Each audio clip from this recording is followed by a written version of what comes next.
est à Monsieur Aurélien Pradier. Merci Madame la Présidente. Madame la Ministre, je veux vous interroger sur la situation actuelle de la ligne ferroviaire POLT Paris-Orléans-Limoges-Toulouse. Vous le savez sûrement, c'est une ligne parmi les plus stratégiques de France en matière de desserte ferroviaire. D'abord parce que c'est une des plus historiques, ensuite parce que son champ de desserte est très important. Elle dessert 17 villes, 4 régions, 12 départements et près de 5 millions d'habitants. Pourtant, cette ligne-là, tout le monde s'accorde à le dire, depuis des décennies, est une ligne délaissée et donc aujourd'hui profondément dégradée. Un plan de régénération a été conclu et engagé, annoncé depuis quelques semaines désormais, et nous y portons, notamment dans le département du Lot, beaucoup d'espoir.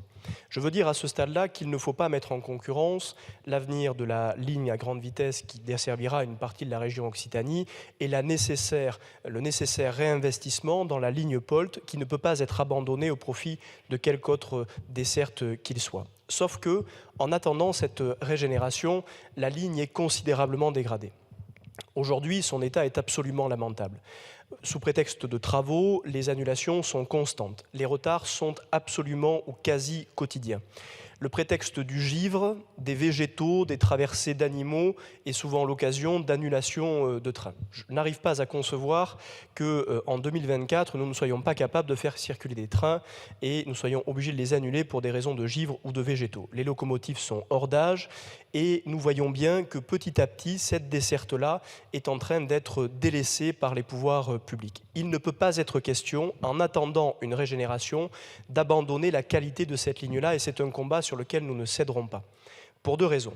D'abord parce que toutes celles et ceux qui en ont besoin immédiatement parmi nos concitoyens n'y ont pas accès, et c'est une empreinte carbone que nous devons réduire au maximum.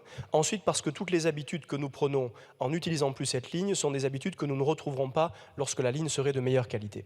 Je veux donc vous alerter sur ce sujet, vous et le ministre compétent, et attendre de vous des réponses précises sur les mesures qui seront prises immédiatement pour faire en sorte que cette ligne-là soit à nouveau une ligne de qualité. Merci, Monsieur le député. La parole est à Madame la Ministre. Merci Madame la Présidente. Monsieur le député Pradier, donc la réponse de mon collègue Patrice Vergrit, qui à mon avis satisfera une partie de vos remarques, mais qui sont très justes et un constat implacable. L'État donc investit massivement pour la ligne de train d'équilibre du territoire Paris-Orléans-Limoges-Toulouse, vous venez de le dire.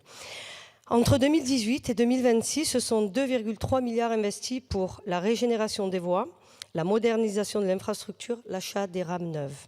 Ces programmes avancent aujourd'hui comme prévu. Les travaux entraînent toutefois nécessairement des perturbations et des interruptions sur la ligne. SNCF Réseau vise à minimiser les conséquences pour les circulations intercités de jour, de nuit, trafic fret aussi. Par exemple, en testant des solutions innovantes comme la cohabitation des travaux d'infrastructure et des circulations à partir de 2026. Concernant les collisions avec animaux et les aléas météorologiques, tempêtes, chutes d'arbres, vous venez de le dire, et des incidents de passage à niveau, l'ensemble du réseau ferroviaire national est concerné. SNCF Réseau engage des actions pour chacun de ces sujets, entretien des abords des voies par exemple.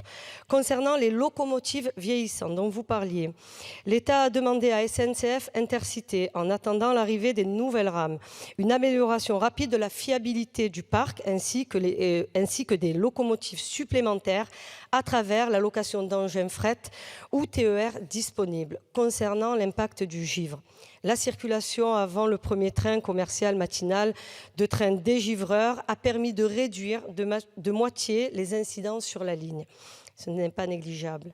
Plein engagement de l'État pour la réhabilitation de cette ligne et amélioration au plus vite de sa qualité de service au bénéfice des usagers.